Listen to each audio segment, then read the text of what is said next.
बिस्मिल्लाहिर्रहमानिर्रहीम। अस्सलामुअलैकुम। आज हम बात करेंगे अस्थमा के बारे में, दमा के बारे में। इसको दमा भी बोलते हैं, अस्थमा भी बोलते हैं।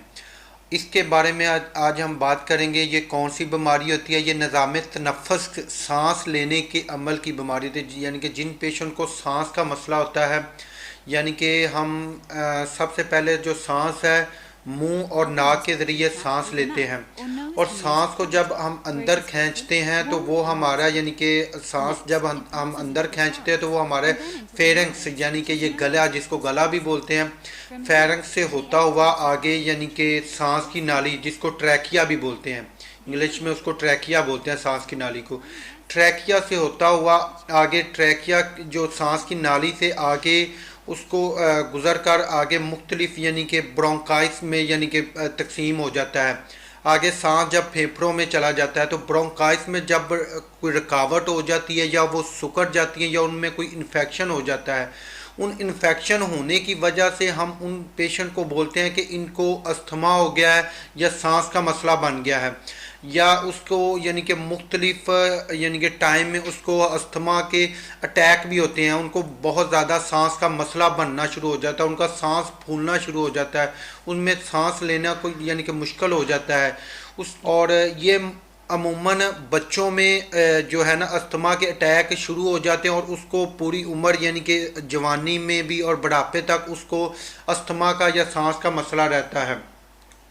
और अगर हम इसके टेस्ट या इन्वेस्टिगेशन की बात करें, अगर हम इसके इन्वेस्टिगेशन की बात करें, टेस्टों की बात करें, तो उसमें जो है चेस्ट एक्सरे वो हम करवाते हैं। वो बहुत ज़रूरी होता है पी ए व्यू में, यानी कि हम इस पेशेंट का छाती का एक्सरे करवाते होते हैं, और उसके अलावा स्पुटम का टेस्ट करवाते होते हैं, और आर्टियल गैसेस टेस्ट भी करवाते होते हैं, जो हमारी आर्टियल ब्लड गैसेस होता है टेस्ट, जो हम, यानी कि आर्टरी से ब्लड लेते होते हैं, वेन से नहीं। जो हमारी ये जो वेन होती है ना, हम वेन से वो ब्लड नहीं लेते, वो हम आर्टरी से ब्लड लेते होते हैं। इधर जो आर्टरीज होती हैं इंसान की, उनमें से वो हम उनका ब्लड लेके उनका टेस्ट करते होते हैं।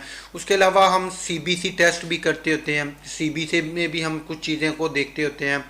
और अगर हम इसके जो है ट्रीटमेंट के बारे में आपको बताएं कि इसकी दरमियान हम कौन सी मेडिसन, या कौन से इनहेलर, या कौन सी नेबुलाइज हम कर सकते हैं, तो उसमें हम आपको बताएंगे कि सबसे पहले जो ट्रीटमेंट में होता है कि एमरजेंसी की सूरत में हमने जो घर में रखना होता है, इनहेलर होता है। मुख्तलिफ़ किस्म के बाज़ार में से इनहेलर मिल जाते हैं। साल्बो इनहेलर, जिसका फार्मूला साल्ब्यूटामोल। इसके अलावा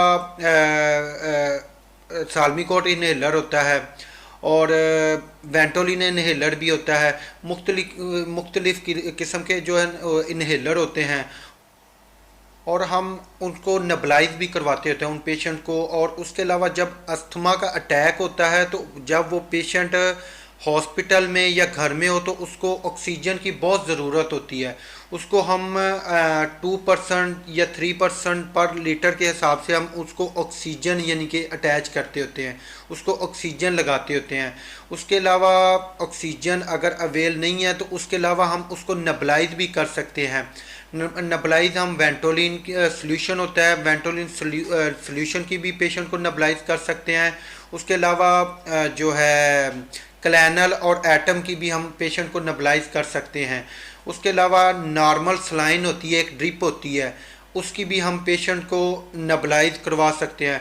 उसके अलावा अगर ये हम यूज़ करवा रहे हैं और अगर पेशेंट इससे बेहतर नहीं हो रहा, तो हम इसके अलावा पेशेंट को फिर स्टीराइड की तरफ ले जाते होते हैं कि उस पेशेंट को हम स्टीराइड मेडिसन, या स्टीराइड इनहेलर, या स्टीराइड इंजेक्शन, वो भी हम यूज़ कर सकते हैं। जो इंजेक्टिबल में आता है स्टीराइड इंजेक्शन होता है, डेक्सा भी होता है। इसके अलावा सोलोकार्टिफ इंजेक्शन है, वो भी हम लगवा सकते हैं। 100 mg का होता है, और 250 mg का भी, और 500 mg का भी होता है। वो डिपेंड करता है कि पेशेंट की कंडीशन पे या एज पे कि हमने कितनी डोज उसको लगानी होती है। उसके अलावा स्टीराइड टैबलेट की हम बात करें, तो उसमें बैटरीलान टैबलेट होती है, बैटनीसॉल होती है, डेक्सा होती है, डेक्सा मेथासोन होती है। इसके अलावा और भी बहुत सी मेडिसिन हम यूज़ करवा सकते हैं। अगर हम इसकी हिफाजती तदाबीर की बात करें तो मरीज़ को इन कामों से परहेज़ करना चाहिए जो कि अस्थमा के अटैक पैदा करने का बायस बनते हैं। मसलन गर्दो गुबार, यानी कि जब बाहर निकलता है तो गर्दो गुबार से उसका सांस खराब हो जाता है या उसको अस्थमा का अटैक हो जाता होता है। इसके अलावा जो है ठंडी हवा या सर्दियों में उसको सर्द हवाओं से बचना चाहिए, इससे भी उसको अस्थमा के अटैक होने के चांसेस बढ़ जाते होते हैं। जो मेडिसन है एस्प्रिन टैबलेट या इंड्राल टैबलेट वो पेशेंट इस्तेमाल नहीं कर सकते, उसके इस्तेमाल करने से भी उसको अस्थमा का अटैक हो सकता है।